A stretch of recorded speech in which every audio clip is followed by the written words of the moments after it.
राहुल गांधी एक और नया धमाका लेकर के आए। वोट चोरी का उन्होंने एक नया कनेक्शन स्थापित करने की कोशिश की है।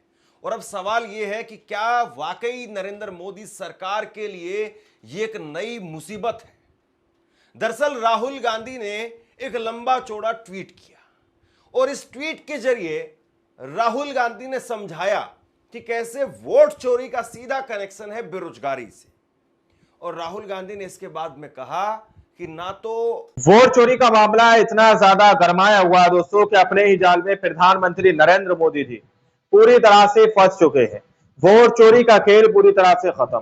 नेपाल की तरह जनता इस वक्त सड़कों पर उतरी हुई है और नेपाल के जो जेंजी है दोस्तों, उसी तरह से भारत के जेंजियों को लेकर राहुल गांधी ने सीधे तौर पर ऐलान कर दिया है कि भारत के जेंजी पूरी तरह से तैयार हो जाएं। हमारे साथ वरिष्ठ पत्रकार मौजूद हैं। आप लोग इस रिपोर्ट को देखिए कि किस तरह से जनता आज सड़कों पर उतरी हुई है। जगह जगह पर जनता सड़कों पर उतरी है। आप इस रिपोर्ट को देखिए। राहुल गांधी एक और नया धमाका लेकर के आए। वोट चोरी का उन्होंने एक नया कनेक्शन स्थापित करने की कोशिश की है। और अब सवाल यह है कि क्या वाकई नरेंद्र मोदी सरकार के लिए यह एक नई मुसीबत है। दरअसल राहुल गांधी ने एक लंबा चौड़ा ट्वीट किया। एक लंबा चौड़ा ट्वीट किया, मामला समझो। राहुल गांधी ने समझाया कि कैसे वोट चोरी का सीधा कनेक्शन है बेरोजगारी से। और राहुल गांधी ने इसके बाद में कहा कि ना तो अब वोट की चोरी सहेंगे और ना ही नौकरी की लूट सहेंगे। तो क्या वाकई राहुल गांधी वो कामयाब हो जाएंगे वोट चोरी और बेरोजगारी को एक साथ एक मंच पर जोड़ करके दिखाने में? और क्या वाकई इस देश का जेन जी, जिसकी आजकल बड़ी चर्चा हो रही है, क्या देश का युवा वो फिर राहुल गांधी की इस बात को समझ करके और राहुल गांधी के साथ खड़ा हो जाएगा कि वाकई वोट चोरी हो रही है और इसीलिए नौकरी नहीं मिल रही है? इसीलिए नौकरी नहीं मिल रही वोट चोरी की वजह से। एक शब्द आगे सुनाने वाला हूं। और राहुल गांधी जो कह रहे हैं जमीन पर वो स्थिति कितनी है या नहीं है। और दूसरी बड़ी बात, आंकड़ों के हिसाब से राहुल गांधी कितने सही हैं और कितने गलत हैं। इस देश में बेरोजगारी की स्थिति मौजूदा समय में कितनी है और कितनी नहीं है, इस बात को भी परखेंगे। लेकिन राहुल गांधी ने कहा कि जो सरकार वोट चोरी करके बनती है वो सरकार रोजगार की चिंता नहीं करती है। जो सरकार वोट चोरी करके बनती है वो जनता के प्रति जवाबदेह नहीं होती है। जो सरकार वोट चोरी करके बनती है वो सरकार जनता के मुद्दों के प्रति संवेदनशील नहीं होती है। संवेदनशील नहीं होती है। जनता से बात, जनता के मुद्दों की बात करने तैयार नहीं होती है। और बीजेपी अपने उद्योगपतियों की, अपने धंधा सेठों की चिंता करती है। आपकी यानी बेरोजगारों की चिंता बीजेपी नहीं करेगी, ये राहुल गांधी ने कहा। और इसके बाद में उन्होंने एक वीडियो जारी किया। राहुल गांधी ने वीडियो जारी करके दिखाया कि कैसे पूरे देश में अलग अलग जगह पर युवा लगातार सड़कों पर पिट रहे हैं। चाहे वो पटना, अलग अलग राज्यों में, पटना में दरोगा अभ्यर्थी वो भी सड़कों पर पिटे, उससे पहले संविदा कर्मचारी वो भी सड़कों पर पिटे। और अभी हाल में उत्तराखंड के अंदर, उत्तराखंड में 15-15 लाख रुपए में पेपर बिक रहे हैं। ये छात्रों ने आरोप लगाया और छात्र रात रात भर सड़कों पर बैठे रहे विरोध प्रदर्शन।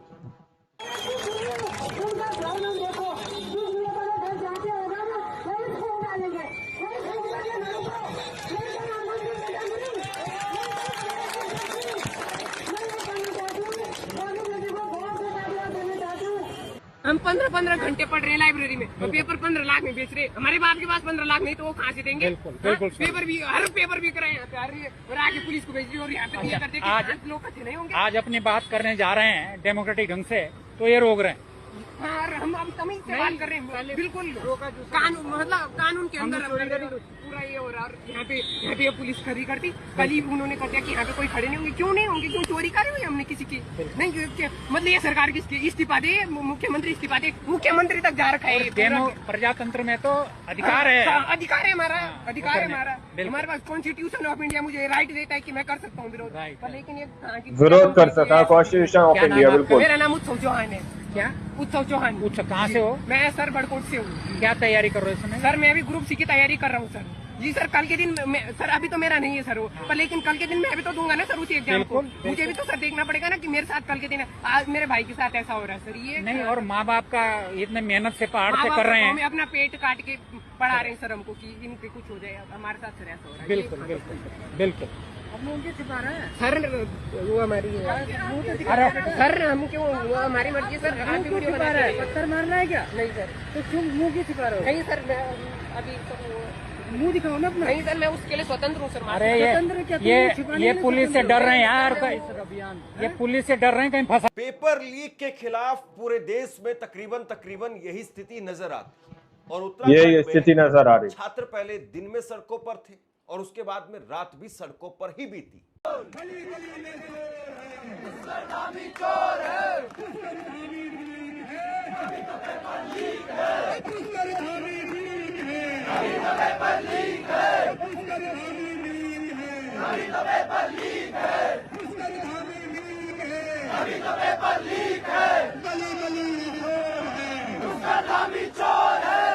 आपसे कुछ कहना चाहता हूं।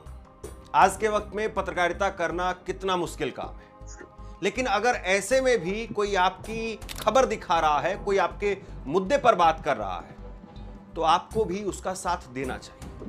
अगर आपको लगता है कि मेरी पत्रकारिता सही है, मैं आपके लिए एक लंबा चौड़ा ट्वीट आपकी आप खबर मर्मला समझो को दिखा रहा हूं, तो ऐसे में आप मेरा सहयोग कीजिए। आप इस वीडियो को जब लाइक करेंगे तो लाइक के साथ में ही एक थैंक्स का बटन आपको दिखाई देगा।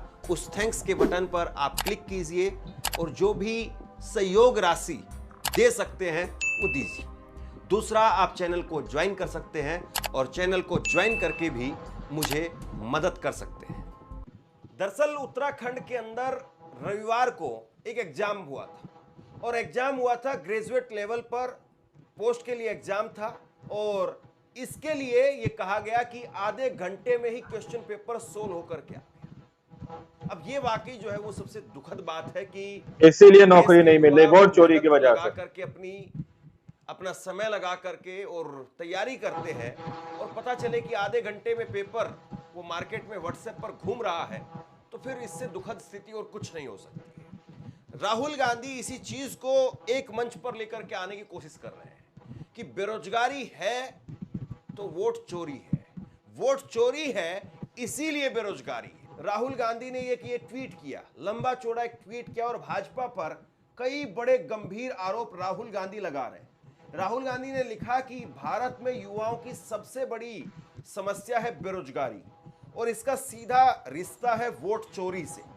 जब कोई सरकार जनता का विश्वास जीत करके सत्ता में आती है तो उसका पहला संवेदनशील नहीं होती है, जनता से बात, जनता के मुद्दों की बात करने तैयार नहीं होती है। लेकिन बीजेपी चुनाव ईमानदारी से नहीं जीतती है, वो वोट चोरी और संस्थाओं को कैद कर सत्ता में बने रहते हैं।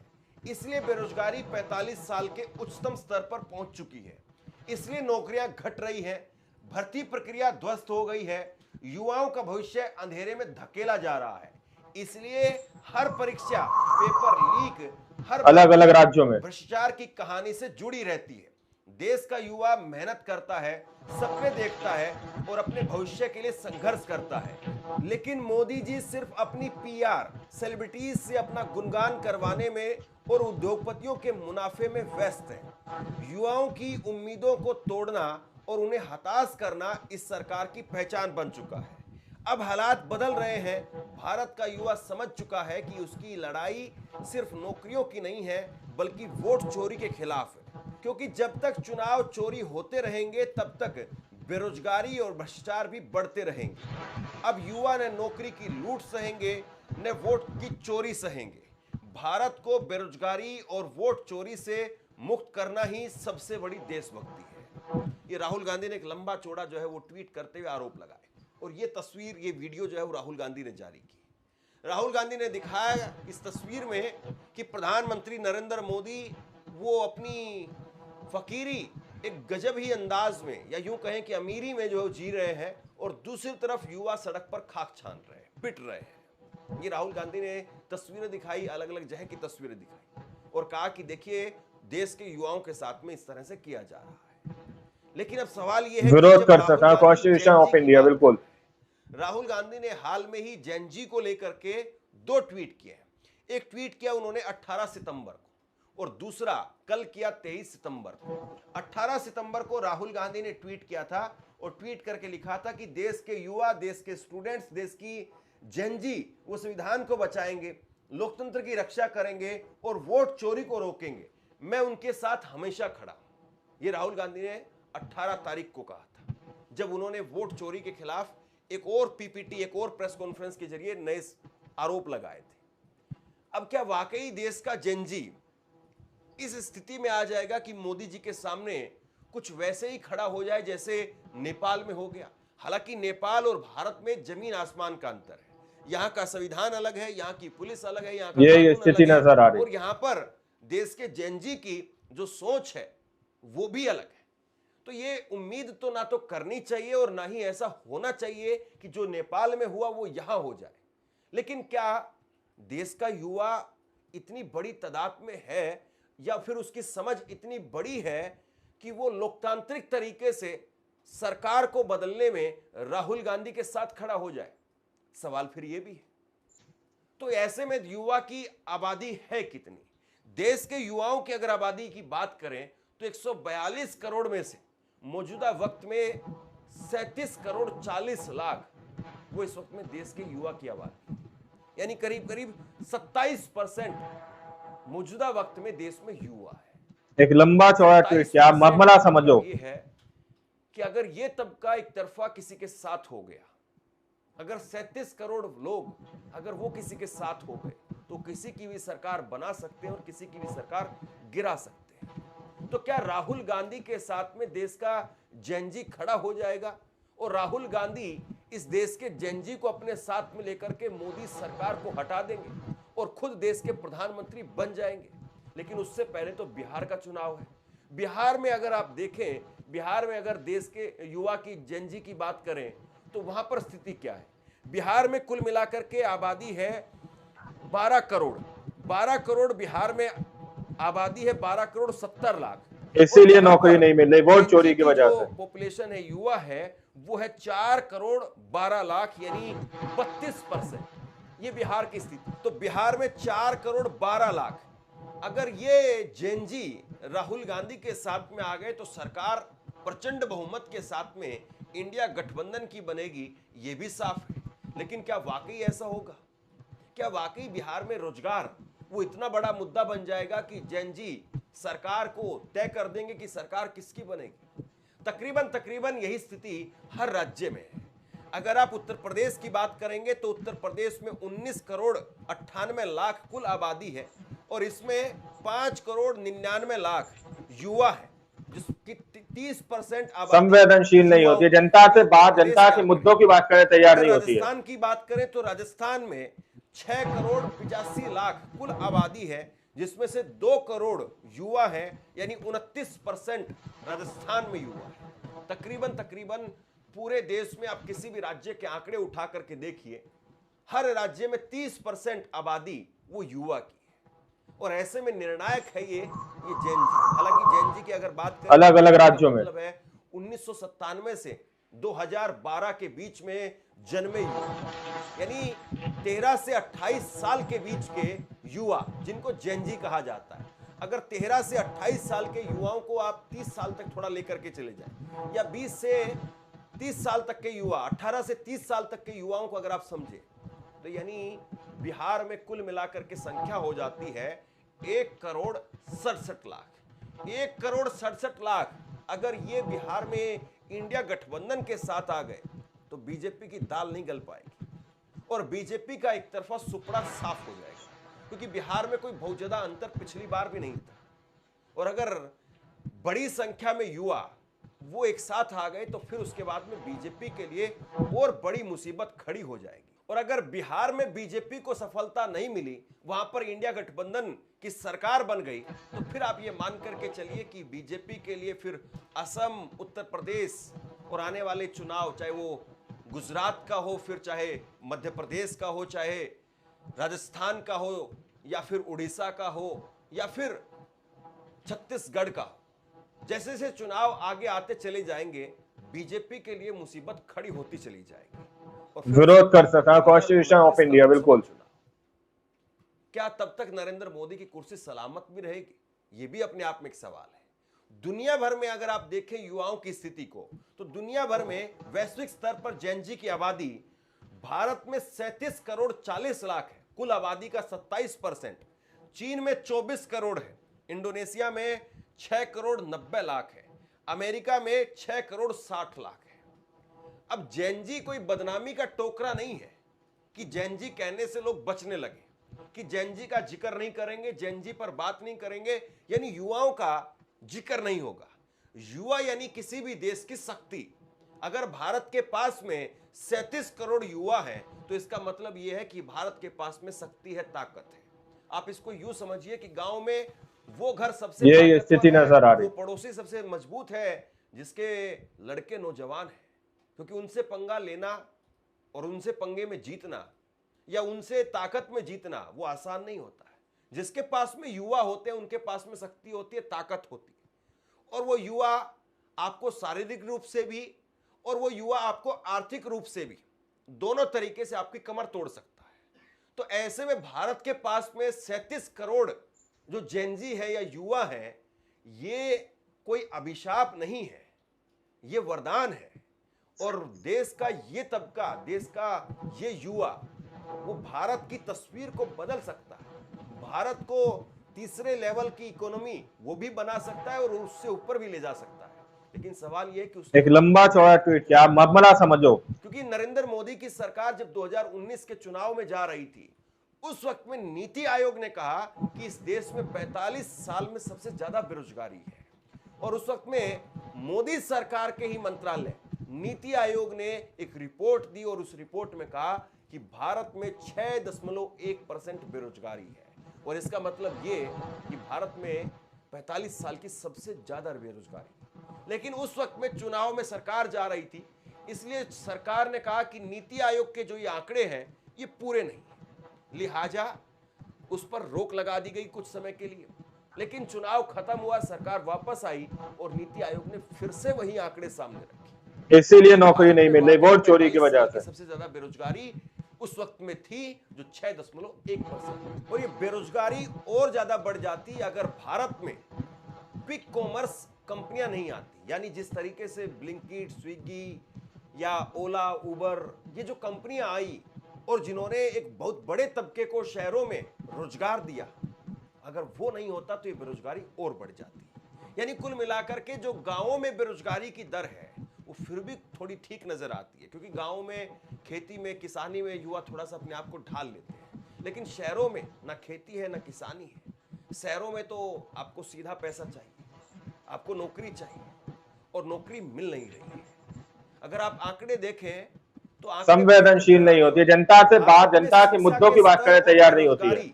इन दोनों को मिलाकर के आप देखिए, ग्रेजुएट है और उसके साथ साथ बेरोजगार भी है। 25 साल से कम उम्र के अगर ग्रेजुएट युवाओं को अगर आप देखें तो ऐसे में 42% युवा ऐसे हैं जो बेरोजगार हैं।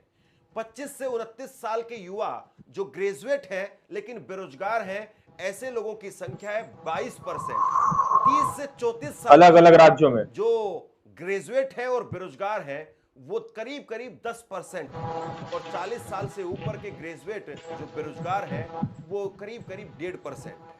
10वीं पास की अगर आप बात करें तो 10वीं पास में 25 साल से कम उम्र के 18% लोग बेरोजगार हैं। 25 से 29 साल के करीब 7.5% लोग बेरोजगार हैं। ऐसे ही 30 से 40 साल के 4.5% लोग बेरोजगार हैं, और ऐसे ही 40 साल से अधिक के करीब 2% लोग बेरोजगार हैं। प्राइमरी और मिडिल की अगर बात करें तो 25 साल से कम के 15% लोग बेरोजगार हैं। 25 से और 29 साल के 5.5% लोग बेरोजगार हैं। 30 से 34 साल के 3% लोग बेरोजगार हैं, और 40 साल से अधिक के 2% लोग बेरोजगार हैं।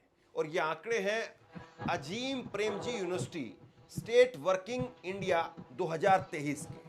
इसके बाद में अगर अनपढ़ों की अगर आप बात करें, ये तो पढ़े लिखों के आंकड़े थे, अगर आप अनपढ़ यानी अनएजुकेटेड लोगों की बात करें, और देश में यह भी बहुत बड़ा तबका है, अगर उनकी बात करें तो वो भी बहुत बड़ी संख्या में बेरोजगार हैं।